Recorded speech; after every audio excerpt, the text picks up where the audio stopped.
মাইয়াতুন ওয়া ইন্নাহুম মাইয়াতুনা থেকে দলিল দেয় কেন? এরা জাহেল বিদায়, আলেম নয় বিদায়। ইন্নাকা মাইয়াতুন মানে নবী আপনিও মারা যাবেন, আপনিও কবরে মরা থাকবেন এটা তো নয়। আপনি মারা যাবেন, তারাও মারা যাবে। হ্যাঁ, নবীও মারা গেছেন, অন্যান্য নবীগণও মারা গেছেন। যিনি মারা যান নাই আসমানে আছেন, উনি আবার আসবেন জমিনে এসে, উনিও মারা যাবেন। যেটা কোরআন শরীফে ঈসা আলাইহিস সালাম নিজে বলেছেন, ওয়াসসালামু আলাইয়া ইয়াউমা ওয়ালিদতু ওয়া ইয়াউমা আমুতু ওয়া ইয়াউমা উবআসু হাইয়া। একটু জোরে বলি না সুবহানাল্লাহ। ঈসা আলাইহিস সালাম বলেছেন, আমার উপর সালাম যেদিন আমার মিলাদ হয়েছিল, এবং আমার উপর সালাম যেদিন আমি ইন্তেকাল করব, আমার উপর সালাম যেদিন আমি কবর থেকে কিয়ামতের ময়দানে উঠব। একটু জোরে বলি না সুবহানাল্লাহ। তো উনি বলেছিলেন ইয়াউমা আমুতু, যেদিন আমি মারা যাব। উনি তো এখনো মারা যান নাই, কোথায় আছে? আসমানে আছে। তো উনি আসবেন 40 বছর আমাদের নবীজির শরীয়ত মোতাবেক এই দুনিয়াকে পরিচালনা করবেন। একটু জোরে বলুন না সুবহানাল্লাহ। এরপরে উনি মারা যাবেন, আমাদের নবীজির রওজা শরীফের পাশে ওনাকে দাফন করা হবে বলে ইমামে তিরমিজি হাদিস নোট করেছেন। একটু জোরে বলি না সুবহানাল্লাহ। তো আমি কি বলতে চেয়েছিলাম, নবীগণ মারা যান, এর অর্থ এটা নয় যে মরা থাকেন। এর অর্থ এটা নয় যে কবরে ওনারা কি থাকেন, মরা থাকেন। কবরে গেলে সমস্ত নবীদেরকে আমার আল্লাহ রূহ যেটা দুনিয়াতে শরীরের মধ্যে ছিল, ঠিক একই শরীরে রূহ এটা আবার ফিরাইয়া দেয়। সেজন্য আহলে সুন্নাত ওয়াল জামাতের আকীদা হলো সমস্ত নবীগণ আপন আপন কবরে জিন্দা, ইনারা নামাজও পড়েন। এটার বড় একটা প্রমাণ হলো মেরাজের রাত। সমস্ত নবীগণ আমাদের নবীজির পিছনে নামাজের ইক্তেদা করে, আমাদের নবী যে সমস্ত নবীদের ইমাম, এটাকে প্র্যাকটিক্যাল করেছেন। একটু বড় আওয়াজে বলুন না মারহাবা। তো কি বলতে চেয়েছিলাম, ইন্নাকা মাইয়াতুন ওয়া ইন্নাহুম মাইয়াতুন মানে হে রাসূল আপনি মারা যাবেন অর্থাৎ কবরও মরা থাকবেন এরকম নয়। এরকম যারা বুঝে নিয়েছে এদের নাম জাহেল, এরা জুহালা, এরা আলেম উলামা নয়, এরা জাহেল এবং জুহালা। আল্লাহ এই সমস্ত জাহেল মুরুক্কদের থেকে আমাদের ঈমান আকীদাকে হেফাজত করুক। একটু বড় আওয়াজে বলুন না আমিন। তো আমি কি বলতে চেয়েছিলাম, নবীগণ কবরের ভিতরে কি জিন্দা, কিন্তু ইমামে আজম কি স্বপ্ন দেখেছেন যে উনি নবীর কবর খনন করেছেন, সেখান থেকে মাংস হাড্ডি এগুলো বের করছে। উনি ভয় পেয়ে গেছেন, হ্যাঁ রে কি দেখলাম। উনি একজন ছাত্রকে পাঠালেন মুহাম্মদ বিন সিরিনের কাছে। তখন মুহাম্মদ বিন সিরিন এই স্বপ্ন যখন শুনলেন, ওই ছাত্রকে বলেছেন, এই ছেলে এই স্বপ্ন কে দেখেছে বলো। এই স্বপ্ন তো যেমন তেমন বান্দা দেখতে পারে না, এই স্বপ্ন যার তার কাছে না দেখা, এই স্বপ্নটা কে দেখেছে এটা বলো। বলছেন, হ্যাঁ আমাদের হুজুর ইমামে আজম আবু হানিফা নুমান বিন সাবিতের স্বপ্নটা দেখেছেন। জোরে বলুন সুবহানাল্লাহ। বলে উনি দেখলে ঠিক আছে, স্বপ্নটা ওনার জন্য প্রযোজ্য, কারণ এখানে নবীজির কবর শরীফ থেকে হাড্ডি মাংস আলাদা তুলছেন, মাটি থেকে এনে আলাদা করতেছেন, দেখেছেন, এটা বাস্তব নয়। অর্থাৎ উনি নবীজির হাদিস শরীফ থেকে অনেকগুলো এখানে মিস করবে, মানুষ বানাবে, এ মওযু করবে, বানাওয়াট কিছু করবে, আল্লাহ ওনার মাধ্যমে নবীজির হাদিসগুলোকে হেফাজত করবেন। এটাই উনি দেখেছেন। তাহলে স্বপ্ন দেখলো কি, তাবির হলো কি? হ্যাঁ, সেজন্য তাবির যাত্রার কাজ নয়। এই মুহাম্মদ বিন সিরিন যিনি ব্যাপক তাবির করতেন, উনি সব মানুষ কিয়ামত পর্যন্ত আমাদের নবীর উম্মতদেরকে সতর্কবাণী দিয়েছেন। উনি বলেছেন, ইন্না হাযাল ইলমা লাদীনুন। এটা মুসলিম শরীফের মুকদ্দমায়ও আছে, তিরমিজি শরীফও আছে, মিশকাত কিতাবুল ইলমেও রয়েছে। উনি বলেছেন, ইলমের নাম হলো দ্বীন, দ্বীনের নাম ইলম। কি আমলের নাম, নামাজের নাম ইলম? এটার নাম দ্বীন নয়। নামাজের নাম দ্বীন নয়, আমলের নাম দ্বীন নয়। দ্বীনদার বলা হবে কখন? যার কাছে সহি অর্থে ইলম আছে। একটু জোরে বলুন। সেজন্য দ্বীন বাঁচাবার জন্য আলেম লাগবে। যেমন তেমন আলেম হলে হবে না। আল্লামা সৈয়দ মোহাম্মদ তৈয়ব শাহ রহমতুল্লাহ বলেছেন, দ্বীন কো বাঁচাও, ইসলাম কো বাঁচাও, সচ্চা আলেম তৈয়ার করো। একটু জোরে বলি না সুবহানাল্লাহ। সচ্চা আলেম ছাড়া দ্বীন বাঁচানো সম্ভব। আমাদের দেশে অনেকে দ্বীন বাঁচাইতে চায়, ইসলাম হেফাজত করতে চায়। আরে ভাই, দ্বীন হেফাজত, ইসলাম হেফাজতের জন্য ইলম লাগবে, ইলম। আবার ইলম তো দুই প্রকার। কিছু ইলম আছে আল্লাহ নবীর মাধ্যমেই বন্টন করে, আর কিছু ইলম বন্টন হয় শয়তান থেকে। ইলম কয় প্রকার বললাম? একটা ইলমের নাম ইলমুর রহমান। এই ইলমুর রহমানটা নবীর মাধ্যমে আমরা পর্যন্ত পৌঁছে। সেজন্য কিতাবুল ইলমে বুখারী শরীফে হাদিসটা এনেছেন হযরত আমির মুআবিয়া রাদিয়াল্লাহু তাআলা আন। ওই হাদিস যেটার অংশ আমি তেলাওয়াত করেছি, আমার নবীজি বললেন, মাইয়ুরিদুল্লাহু বিহি খায়রা, মাইয়ুরিদিল্লাহু বিহি খায়রা, যার ব্যাপারে আমার আল্লাহ কল্যাণ কামনা করে, ইউফাক্কিহুহু ফিদ্দীন, তাকে আমার আল্লাহ দ্বীনের ফাকাহত, দ্বীনের সমাজ দান করেন। উচ্চ আওয়াজে বলুন সুবহানাল্লাহ।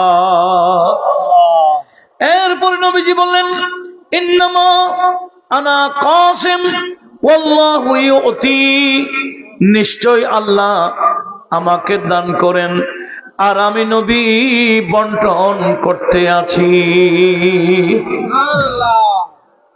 আমি বন্টন করতেই আছি, করতেই থাকবো।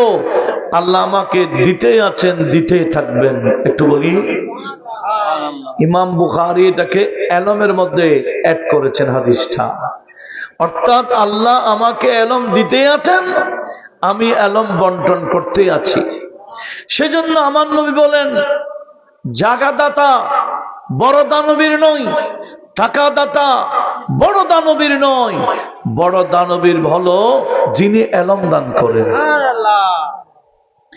আজওয়াদুন নাস, মানুষের মধ্যে সেরা দানবীর তার নামকে ওই আলেম যিনি তালিম দেয়, যিনি কি দেয়?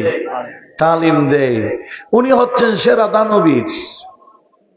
সেজন্য এই দান কবরে গেল সওয়াব জারি থাকবে। জায়গা জমিন যেভাবে দান করলে কবরের মধ্যে কি থাকে? সওয়াব জারি থাকে। ঠিক ওই আলেম, যে আলেম ইলম দান করেছেন, উনি মারা গেলেও ওনার কবরের মধ্যে ইলম জারি থাকবে। একটু জোরে বলুন না সুবহানাল্লাহ। ইনাদের আমল বন্ধ হবে না। তো কি বলতে চেয়েছিলাম, আমার আল্লাহ কোন বান্দাকে সম্মানিত করতে চাইলে তাকে ইলম দান করেন। ইলম হলো আমলের মধ্যে সেরা আমল। সেজন্য আমার নবীজি বলেছেন, ইবনু আব্বাস রাদিয়াল্লাহু তাআলা আনহু বর্ণনা করেছেন,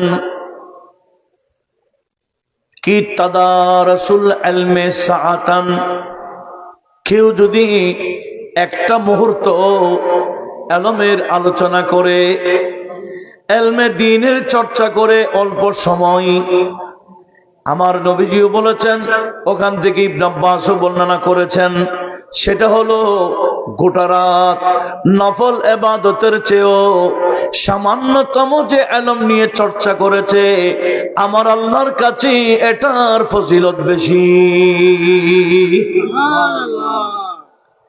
অল্প সময় ইলম অর্জন করা এত ফজিলতপূর্ণ, এত সওয়াব। একটা হাদিস বললে বোঝা যায়, ইবনে মাজাহ শরীফের হাদিস। আমার নবীজি বলেছেন, কেউ শরীয়তের মাসআলা মাসাইল বয়ান করেছে একটা যদি শরীয়তের মাসআলা মাসাইল বয়ান করে, এই মাসআলা মাসাইলের বয়ানটা 1000 রাকাত নামাজের চেয়ে আরো বেশি উত্তম। 1000 রাকাত নামাজ পড়তে কতক্ষণ লাগবে? hayran হয়ে যেতে হবে, রাত যাবে গা, কিন্তু নামাজ শেষ হবে না। এই 1000 রাকাত নামাজ পড়ে যে সওয়াব পাবে না, তার চেয়ে বেশি সওয়াব আমার আল্লাহ দিবেন ইলম নিয়ে চর্চা করলে, ইলম তালিম দিলে, ইলমের চর্চা করলে, ইলম শিক্ষা দিলে, ইলম অর্জন করলে। একটু বড় আওয়াজে বলুন না সুবহানাল্লাহ। সেজন্য ইলমের মধ্যে যারা নিয়মিত থাকে, এরা যে কখন আল্লাহর ওলি হয়ে যায় এরা নিজেরাও জানে না। আমরা তো মনে করি আমাদের সমাজের মধ্যে একটা কি আছে, ভুল ধারণা আছে, বলে না ইনি আলেম, ওলি না। কি বলে? ইনি আলেম, কি নই, ওলি নই। আরে ভাই, যে যত বড় আলেম উনি আল্লাহর দরবারে তত বড় ওলি। আলেম ছাড়া আমার আল্লাহ কাউকে ওলি বানাই না, এটা আমাদেরকে মনে রাখতে হবে। আমাদের ভুল ধারণা থেকে ফিরে আসতে হবে। ইসমাইল হাক্কি রহমতুল্লাহ আলাইহ তার তাফসীর রুহুল বায়ানের মধ্যে, ওই সূরা জুমার তাফসীরের মধ্যে এটা আছে, কি আজমা আল উলামা ওয়ালা হাদা, উলামায়ে কেরাম এই কথার মধ্যে ঐকমত পোষণ করেছেন, কি আন্নাল্লাহ লা ইয়াত্তাখিযু জাহিলান ওলিয়া, আমার আল্লাহ কোন জাহেলকে ওলি বানাই না। আল্লাহ কোন মূর্খকে কি বানাই না, যিনি সূরা ফাতিহাও শুদ্ধ করে পড়তে পারে না, কোরআন শরীফ শুদ্ধ করে জানে না, এইরকম কোন জাহেলকে আমার আল্লাহ ওলি। আমরা দেখি অনেক বন্দারা ওয়াজ করতে খাহেশ আছে, কিন্তু মাদ্রাসায় পড়ে নাই। উমা, তো তোমার ওয়াজের এত খাহেশ হইলে মাদ্রাসায় পড়ো নাই কেন? তো তুমি কোরআন শরীফ মাইকে পড়ো, মারাত্মক মারাত্মক ভুল ভুল। এরকম অনেক সময় আমরা পাশে বসে এরকম বন্দাকে উঠাই দেই, এরা যখন কোরআন শরীফ তেলাওয়াত করে মন ইচ্ছা হচ্ছে দৌড় দিতাম, বলতে পারছি না, রাখো তোমার এটা ভুল হচ্ছে। কারণ ভুল হলে বললে শ্রোতারা মানবে না, কারণ শ্রোতার তো তার ভক্ত। কত বড় জেহালি যুগ চলছে বর্তমান, আমাদেরকে খুব বেশি সতর্ক থাকতে হবে। কি বলছিলাম? আমাদের ভুল ধারণা, আলেম এক জিনিস, ওলি আর এক জিনিস। এটা কি ঠিক? একটু বলেন না, এটা ভুল। যে যত বড় আলেম উনি আল্লাহর দরবারে তত বড়, সেটাকেই প্রমাণ দিয়েছেন বড় পীর শেখ জিলানী, দারাস্তুল ইলমা হাত্তা সিরতু কুতুবা, আমি দরস দিতে দিতে কুতুবুল আকতাব হয়েছি। সুবহানাল্লাহ। গৌসে পাকের দরস কি রকম? ইমাম শাহরানী ওনার তাবকাতুল কুবরার মধ্যে বর্ণনা দিয়েছেন, হুজুর বড় পীর শেখ আব্দুল কাদের জিলানী ওলিদের মধ্যে যাকে আমরা সেরা বলতেছি, সেরা এমনে হই নাই।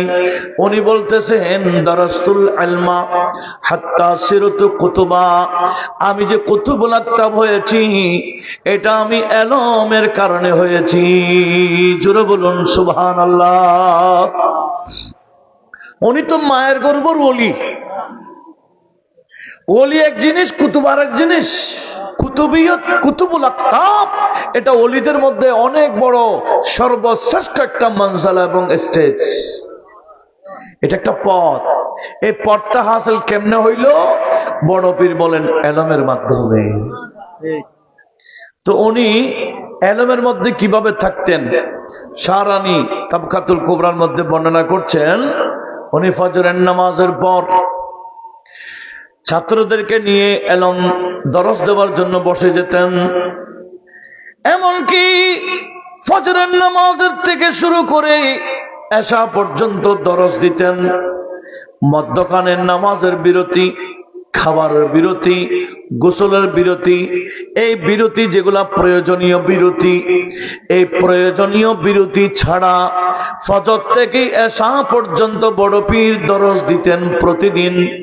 এভাবে দিতে দিতেই উনি এক বছরে 3000 আলেম বের করতেন।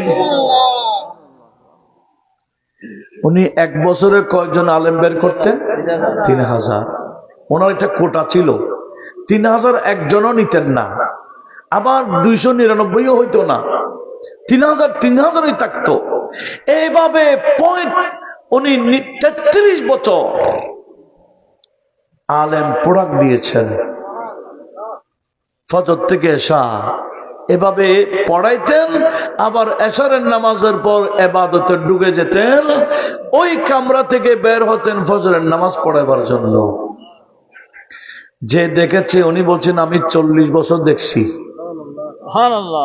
যিনি দেখেছেন উনি না 40 বছর দেখেছেন।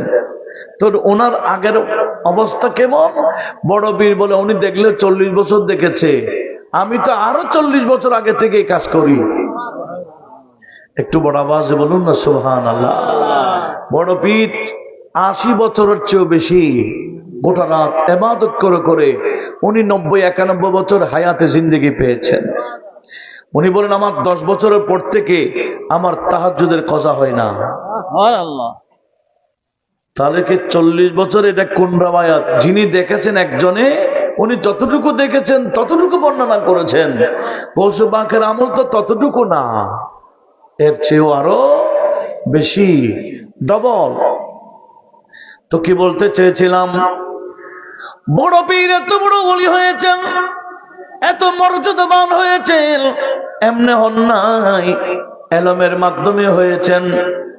এই মাস খাজা গরিব নামাজ, বান্দা নামাজের ওরসের মাস। গরিব নামাজ এটা কত বড় আলেম, আমরা তো ওনাকে ওলি হিসেবে চিনি, কিন্তু উনি যে এলম চর্চা কিভাবে করেছেন সেটাও জানার দরকার আছে কিনা।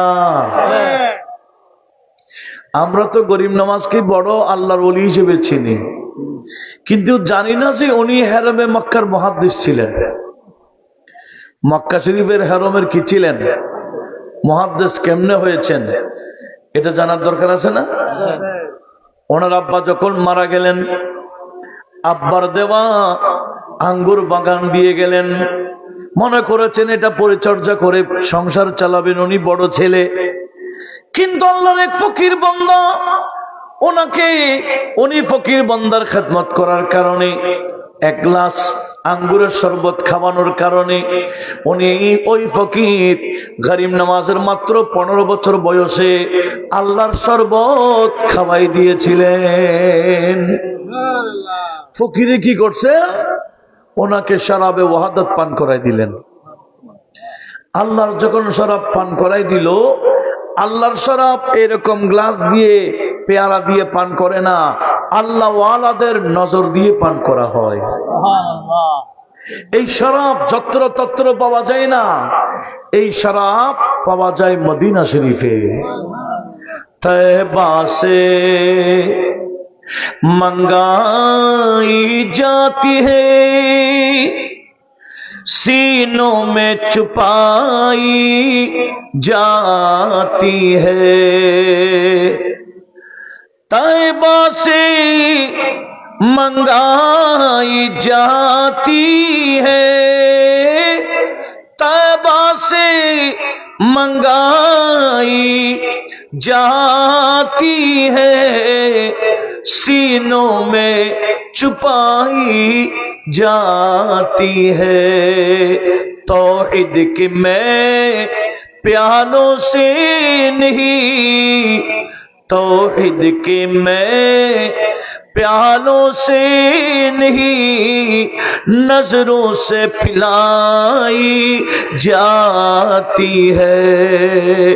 तौहीद की मैं प्यालों से नहीं, नजरों से पिलाई जाती है। सलातुनिया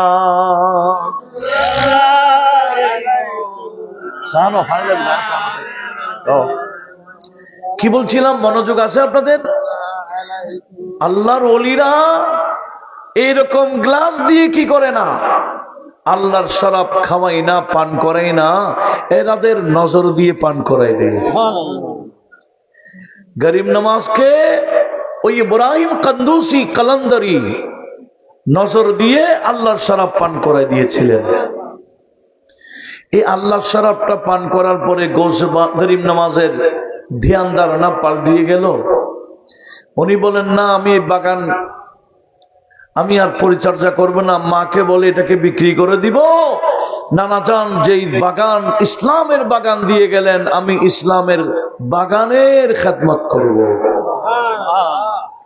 ইসলামের বাগানের খেদমত করার জন্য আমি তো আগেই বলেছি, ইসলামের বাগানের খেদমত করার জন্য কি লাগবে? এলম এলম এলম লাগবে।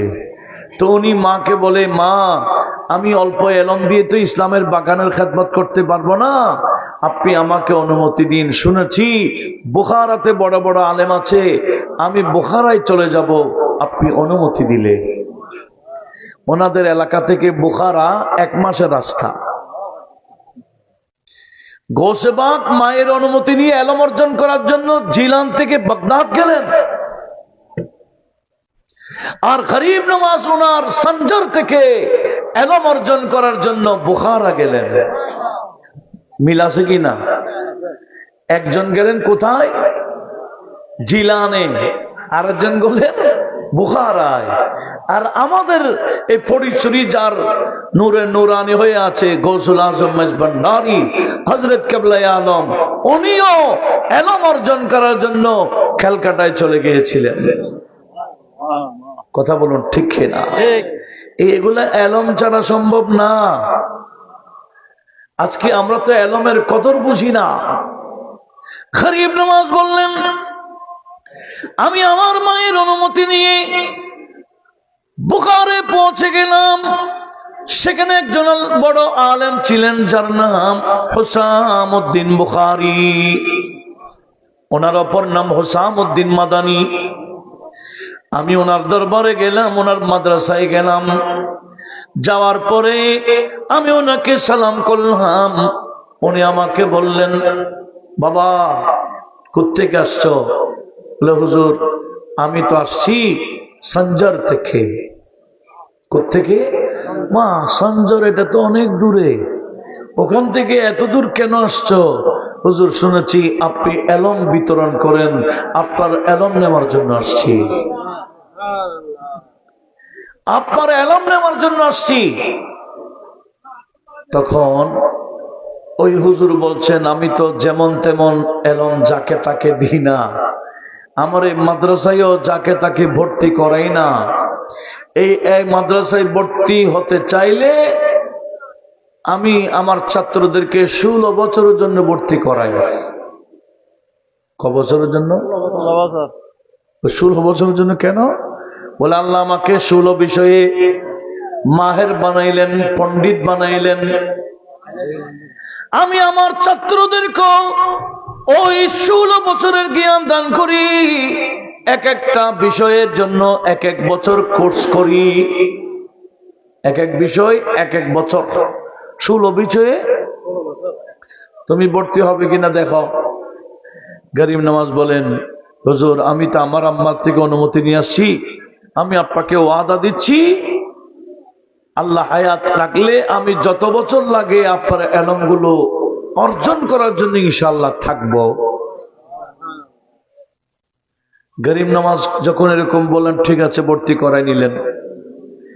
উনি অন্যান্য ছাত্রের মতো ক্লাস টাইমে শুধু পড়তেন তাই না, গরিব নওয়াজ ওনার উস্তাদ হুসামউদ্দিন বুখারী থেকে, মাদানী থেকে ছেলেরা তো নিয়মিত ক্লাস টাইমে পড়ে, আর গরিব নওয়াজ ওনার থেকে ক্লাস টাইম ছাড়াও রাতেও দিনেও পড়তে পড়তে অন্যান্য ছাত্ররা যে এলম অর্জন করতে 16 বছর লাগতো, আমার গরিব নওয়াজ 7 বছরে এলমগুলা নিয়ে নিলেন। সুবহানাল্লাহ। ক বছরে? এবার বুঝেন উনি কত বড় আলেম। 16 বিষয়ের এলম 7 বছরে নিলেন। নেওয়ার পরেও বলতেছেন, হুজুর আপনি চাইলে আরো দিতে পারেন, আমি আরো নিতে পারবো। উস্তাদ হুসামউদ্দিন মাদানী বুখারী বললেন, না, আমার কাছে যা ছিল আমি তোমাকে সব পড়িয়েছি, তোমার যদি আরো প্রয়োজন হয় আমার এক বন্ধু আছে আব্দুল্লাহ হাজরামি, ওনার কাছে আমি চিঠি দিব, তুমি ওনার মাদ্রাসা গিয়ে কিছুদিন পড়তে পারো। বড় আওয়াজে বলুন না সুবহানাল্লাহ। মাশাআল্লাহ। আমাদের মাঝে তাশরীফ এনেছেন এই বিশেষ করে উত্তর চট্টলায়, যার চর্চা খুব বেশি এবং যিনি বড় বড় মাপের আলেম প্রোডাক্ট দিয়েছেন, গহিরাফকে জামেল উলুম কামেল মাদ্রাসার প্রতিষ্ঠাতার ছেলে। এই প্রতিষ্ঠাতার ছেলে আল্লামা অধ্যক্ষ উস্তাজুল উলামা সৈয়দ নুরুল মুনাওয়ার রাহমাতুল্লাহ আলাইহি, ওনার ভাই, ছোট ভাই উনিও আসছেন, ওনার ছেলেগণও আসছেন, মঞ্চে আসন গ্রহণ করতে যাচ্ছেন। আমি সবাইকে মোবারকবাদ, ধন্যবাদ জানাচ্ছি। একটু বড় আওয়াজে নারা লাগাবেন, নারে তাকবীর, নারে রিসালাত, নারে গাউসিয়া।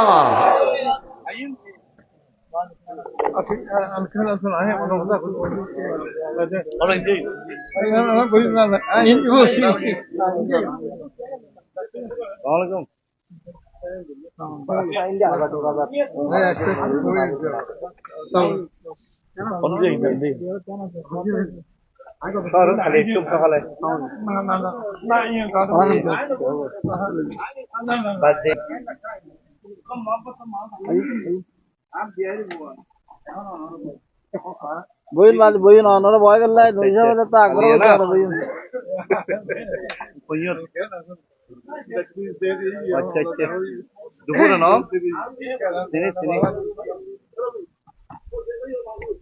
मतलब भाई अच्छा अच्छा अच्छा अच्छा ये तो रही वो खराब दी फोट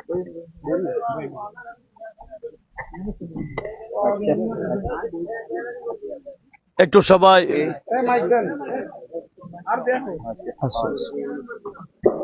সবাই যারা বাইরে দাঁড়িয়ে আছেন, বসলে তো কত সুন্দর লাগতো।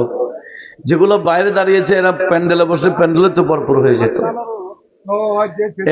একটা সৌন্দর্য আছে মাহফিলে, যে কোনো মাহফিলে একটা সৌন্দর্য। আপনারা ওয়াজ শুনতেছেন ঠিক আছে, কিন্তু দাঁড়িয়ে এটা কিন্তু সুন্দর হবে এখানে বসলে। এটা আল্লাহ এবং রসুল খুশি হবেন, সওয়াবও ব্যাপক পাবেন। আমি অনুরোধ জানাচ্ছি সৌন্দর্য রক্ষার জন্য আপনারা শুনুন। একটু দরুদ শরীফ পড়েন। সালাতুন ইয়া সালামুন ইয়া হাবিবাল্লাহ, इस उम्मत की खातिर शबो रोज रोना,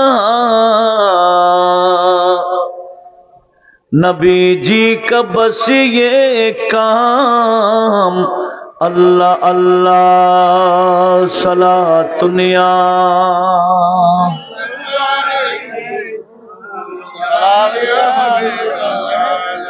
माशाअल्लाह।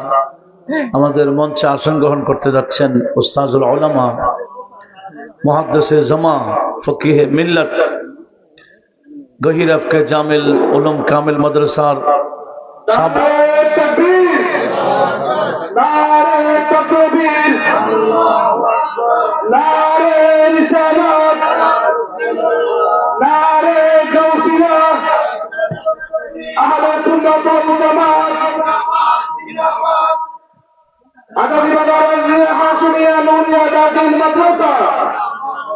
সম্মানিত উপস্থিতি, ইতিমধ্যে আমাদের উপস্থিত হয়েছেন ঐতিহ্যবাহী দিনী শিক্ষা প্রতিষ্ঠান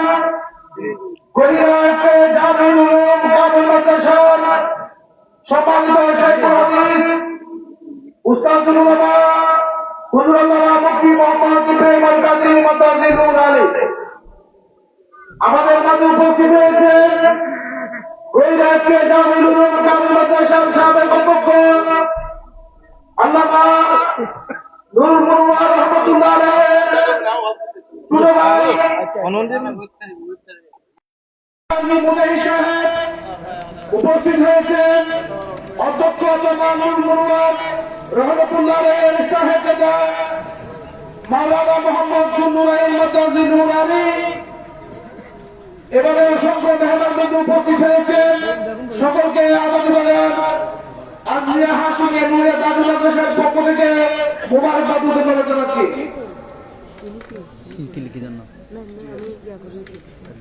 সালাতুন ইয়া রাসূলুল্লাহ আলাইকুম সালামুন ইয়া হাবিবাল্লাহ আলাইকুম नबी हो वली हो सबन पे कुर्बान मलक भी करे एहतराम अल्लाह अल्लाह सलातुन या रसूलल्लाह अलैकुम।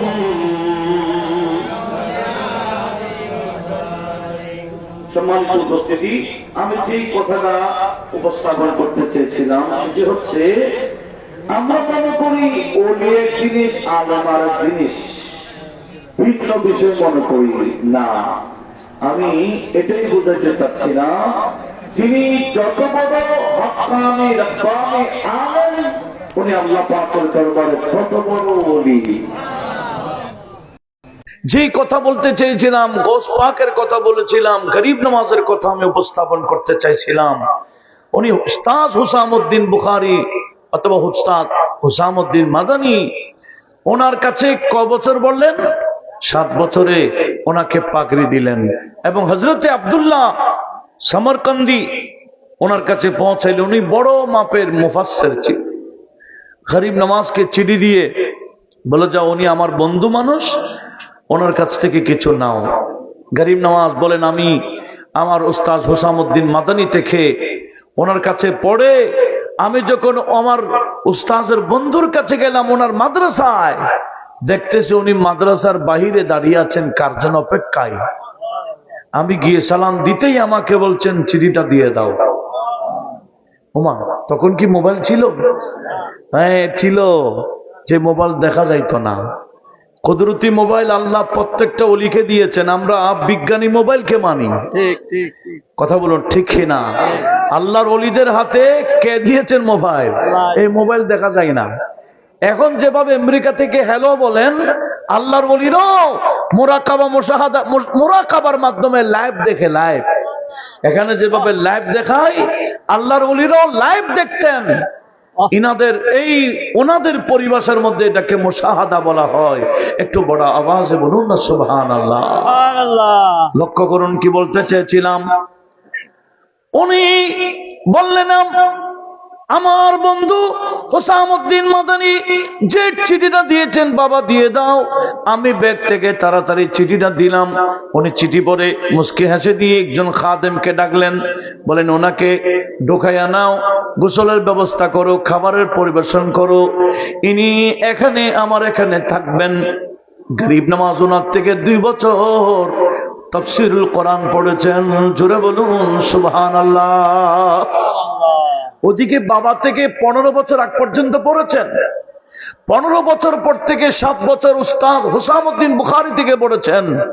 আবার হযরত আব্দুল্লাহ সমরকান্দি থেকে 2 বছর তাফসীর পড়েছেন। উনিও মুফাসসিরে কোরআন হিসেবে ওনাকে পাগড়ি দিলেন। আল্লাহু আকবার, ইয়া রাসূলুল্লাহ, ইয়া গাউস, দেখেন জিন্দাবাদ জিন্দাবাদ। এই বিষয়গুলো আমাদের জানা দরকার। আমরা তো খাজা গরিব নওয়াজকে বিশাল ওলি হিসেবে চিনি, উনি যে বিশাল আলেম ছিলেন এটাও জানার দরকার আছে কিনা। লক্ষ্য করুন, গরিব নওয়াজ বললেন, আমি শুকরিয়া আদায় করার জন্য মক্কায় মুআজ্জামায় চলে আসলাম। তখন হজের মৌসুম ছিল। ফজরের নামাজের জন্য আমি যখন হেরামে ঢুকলাম, হেরামে ঢুকতেই যার কাছে আমি 7 বছর পড়েছিলাম, অন্যান্য ছাত্রকে যিনি 16 বছর পড়ান, আমি ওই জ্ঞান 7 বছরে নিয়েছিলাম, যার থেকে ওই হেরামের মধ্যে উস্তাদ হুসামউদ্দিন মাদানীর সাথে আমার সাক্ষাৎ হয়ে যায়। উচ্চ আওয়াজে বলুন সুবহানাল্লাহ। আমি কদম বুসি করলাম আর বললেন, বাবা তুমি আসছো? বলে, হুজুর হ্যাঁ, আপনার ওই বন্ধুর কাছে আমি আরো 2 বছর তাফসীর পড়েছি, একটু বলুন না সুবহানাল্লাহ। হুজুর খুশি হলেন, বলে ঠিক আছে ফজরের নামাজটা পড়ে নাও। ফজরের নামাজের পরে জামাত পরে একটা উস্তওয়ানা দেখাই দিলেন। ওই অমুক উস্তওয়ানা, একটা ফিলার আছে, ফিলারকে উস্তওয়ানা বলা হয়, এই ফিলারের সামনে তুমি আসিও। গরিব নওয়াজ বলেন, আমি ফজরের নামাজের পর হুজুর যে ফিলারের ঠিকানা দিলেন, আমি সেই ফিলারের সামনে যখন গেলাম, দেখতেছি মক্কায় মুআজ্জামার বড় বড় মুফতি, মুহাদ্দিসরা, মুফাসসিররা, উলামারা, ফুদালারা বসে আছেন উস্তাদ হুসামউদ্দিন বুখারীর দরসের জন্য। কোথায়? হেরামে মক্কায়। আমি এক পাশে বসছি, হুজুরের নামাজের পর ওয়াজিফ শেষ করে আসলেন। আসতেই বড় বড় উলামারা ওনাকে যে তাজিম করতে দেখলাম, আমিও সালাম করলাম। তখন উনি আসনে বসে বড় বড় মক্কার মুহাদ্দিস মুফতিদের সামনে উপস্থাপন করে দিলেন, হে ফুদালারা, উলামারা, আজকে দরস আমি দিব না, আজকে দরস আমার ছাত্র এই মঈনুদ্দিন হাসানে দিবে। গরিব নওয়াজ বলেন, আমার ভাষা হচ্ছে ফার্সি, কিন্তু যারা বসে আছে ইনাদের ভাষা কি? আরবি। আমাকে দরজ দিতে হবে কোন ভাষায়? গরিব নওয়াজ বললেন, ওস্তাদ যখন আদেশ দিলেন, বড় বড় মুফতিগণ, বড় বড় মুহাদ্দিসগণ, বড় বড় মুফাসসিরগণ, ফুদালাগণ, উলামাগণ, মুহাক্কিকগণ, মুদাক্কিকগণ বসে আছে, আর আমাকে আমার উস্তাদ বললেন তাদের সামনে কিছু বলতাম দরসের মতো। আমি হুজুরের আদেশ রক্ষাতে দাঁড়াইলাম, হুজুরও বসা আছেন বড় বড় উলামাদের সামনে। আমি 2 ঘন্টা আলোচনা করেছি। আমার আলোচনা শুনে বড় বড় আলেম উলামারা খুশি হয়ে গেলেন। ওয়াজের মধ্যে সাধারণ জেনারেল বান্দা খুশি হওয়া এটা বড় কথা না, ওয়াজের মাধ্যমে আলেম উলামারা খুশি হওয়া এটার নাম ওয়াজ। কথা বলুন ঠিক কিনা? গরিব নওয়াজ বলেন, আমার ওয়াজ শুনে, আমার তাকরীর, আমার দরস শুনেই বড় বড় উলামারা খুশি তো হলেন।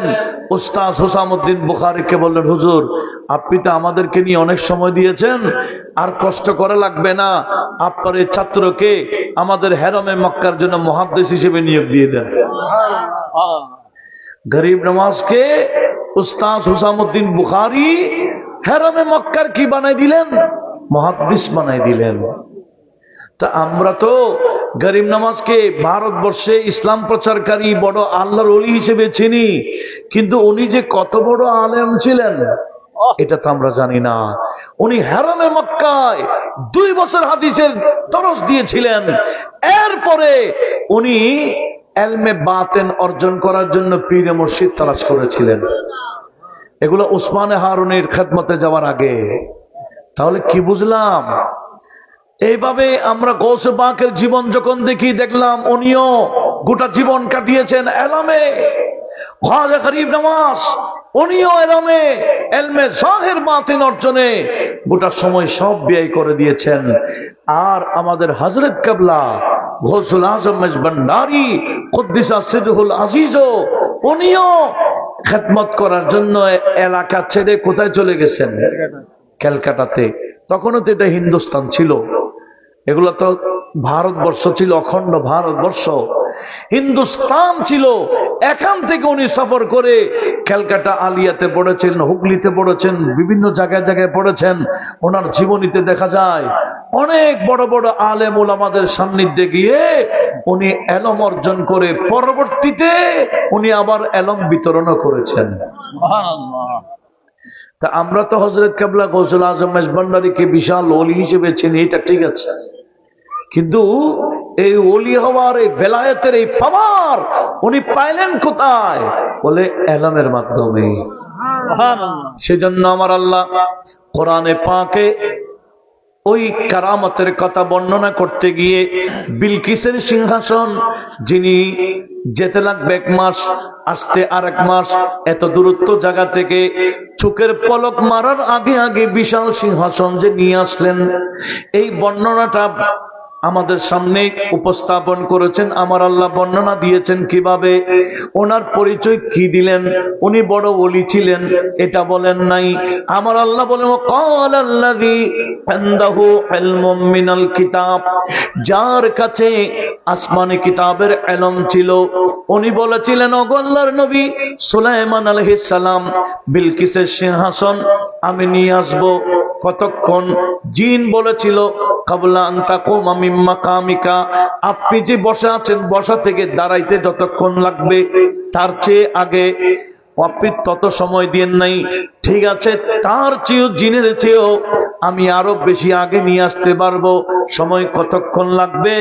আল্লাহর ওলি যার কাছে আসমানি কিতাবের জ্ঞান ছিল উনি বলেছেন ক্বালাল্লাযী ইনদাহু ইলমুম মিনাল কিতাবি আনা আতিকাবে, আমি সেটা এনে দিব কাবলা আইয়ারতাদ্দা ইলাইকা তারফুকা, আপনার চোখের পলক মারার আগে আগে নিয়ে আসবো। এই যে কারামতের কথা আমার আল্লাহ কোরআনে বর্ণনা করেছেন, এই কারামত জাহের কেমনে হলো? আল্লাহ বলেন এলম দিয়ে। কি দিয়ে? তাহলে দেখেন এলমের, কোরআনও এলমের বিষয়ে আমাদেরকে বোঝাচ্ছেন যে যত বেশি আলেম হয়, সব আলেম থেকে কারামত জাহের হয় না। কেন? কারণ সব আলেম কিন্তু আমার আল্লাহর এলম পায় না। আমার আল্লাহর নবী, আল্লাহর এলম নবীর মাধ্যমে হয়ে এই পর্যন্ত সবাই পায় না। কিছু আলেম শয়তানের এলম পেয়ে যায়। কথা বলুন ঠিক কিনা? কিন্তু কোরআনও পড়ে ঠিক, সাহিত্য পড়ে ঠিক, হ্যাঁ, হাদিসের কিতাব, ফিকহের কিতাব, ফতোয়ার কিতাব, তাফসীরের কিতাব, নাহু সরফের কিতাব সব পড়ে, কিন্তু এলম কোনটা এসে বসে থাকে? শয়তানের এলম। সেজন্য ইনারা তরফদারি করেছেন। ইনাদের একটা কিতাব আছে দেওবন্দ মাদ্রাসা থেকে, এই কিতাবটা ছাপানো হয়েছে, বারাহিনে কাতিআ। এই কিতাবের মধ্যে খলিল আহমদ আম্বিটবি সারমপুরি দেওবন্দি উনি লিখেছেন নবীজির এলমের চেয়ে নাকি শয়তানের এলম বেশি ছিল। তাহলে এরা কি বলে? নবীজির এলমের চেয়ে নাকি কার এলম বেশি? তাহলে এদের কাছে কার এলম আসছে? আর আমাদের কাছে? আমাদের নবীর এলম কতটুকু কেউ মাপার কোন সুযোগ আছে? না।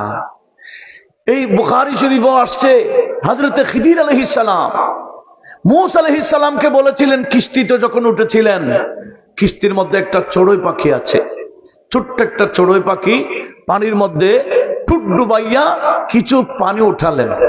আচ্ছা, চড়ুই পাখির ঠুট দিয়ে পানি উঠলে আর কত উঠবে? হ্যাঁ, অল্প। বিশাল সমুদ্রের সামনে পানির কোন গণনা আছে? হ্যাঁ। হযরতে খিদির আলাইহিস সালাম মূসা আলাইহিস সালামকে বলেছিলেন, ওগো আল্লাহর নবী, আল্লাহর রাসূল, ওগো কালিমুল্লাহ, আপনি যে দেখলেন এই যে চড়ুই পাখি সমুদ্রের মধ্যে তার ঠোঁটটা ভিজাইয়া যে একটা ছোট্ট ফোঁটা পানি তার ঠোঁটে আসছে, আল্লাহ পাকের এলম হলো এই সমুদ্রের মতো। আর গোটা কায়নাতের এলম, আল্লাহর বান্দাদের যত এলম, ফেরেশতাদের এলম, ইনসানের এলম, জিন্নাতের এলম, যত এলম সৃষ্টির মধ্যে আছে, এই যে চড়ুই পাখির ঠোঁটে যে ছোট্ট একটা ফুটা, এতটুকু হবে না। আল্লাহর এলমের সামনে সৃষ্টির এলম এতটুকু হবে না। জোরে বলুন সুবহানাল্লাহ। আমার আল্লাহর এলমের সাথে কোন বান্দার এলমের তুলনা হয় না। সেই জায়গায় আমরা যদি বলি নবীর কাছে গায়েবী এলম আছে, কিছু বান্দারা শিরিক শিরিক বলে। কিরে, তোমরা আল্লাহর সাথে নবীকে তুলনা কেন করো? আল্লাহর সাথে নবীর সাথে তারুজ কেন লাগাই দাও? এটা হচ্ছে জাহেল হওয়ার কারণে, কিতাবুল মুআরাজা না থাকা, এলম না থাকার কারণে। ফিকহের কিতাবের মধ্যে, উসুলের মধ্যে একটা তারুজের অধ্যায় আছে, মুআরাজা আছে। আমি কার সাথে কাকে দ্বন্দ্ব লাগাইবো, দ্বন্দ্ব কখন হবে, সেখানে আছে দ্বন্দ্বের শর্ত হলো দুটোটা একই জাতীয় হওয়া, একই সময় হওয়া। একটু জোরে বলুন। কোন নবীর সাথে আল্লাহর সাথে কি দ্বন্দ্ব হয়? কোন ওলির সাথে আল্লাহর সাথে কি দ্বন্দ্ব হবে? কেন? আল্লাহ তো স্রষ্টা, আল্লাহ তো মাবুদ, আর ইনারা সৃষ্টি। সৃষ্টির সাথে স্রষ্টার কখনো তারুজ হয় না, মহারাজ দ্বন্দ্ব হয় না। দ্বন্দ্ব কেন লাগাই দেয়? এটা এই জ্ঞানটা না থাকার কারণে। অনেকে বলে গৌসুল আজম বলা যাবে না, গৌসুল আজম আল্লাহ। কিভাবে বলে? গৌস অর্থ হলো কি? গৌস অর্থ হলো সাহায্যকারী, আজম মানে মহান। তো মানুষ থেকে জিজ্ঞেস করে মহান সাহায্যকারী কে, তখন সবাই বলে আল্লাহ।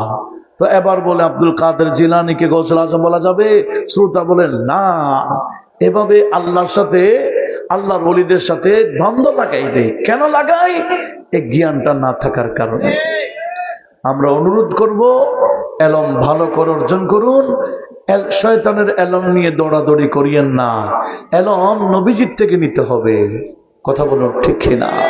আল্লাহ পাক সবাইকে নবীজির রেখে যাওয়া এলমে দ্বীনের চর্চা করার তৌফিক দান করুক। আমিন। ওমা আলাইনা ইল্লাল বালাগ ওয়া আখিরু দাওয়ানা আলহামদুলিল্লাহি রাব্বিল আলামিন। আসসালামু আলাইকুম ওয়া রাহমাতুল্লাহি ওয়া বারাকাতুহু।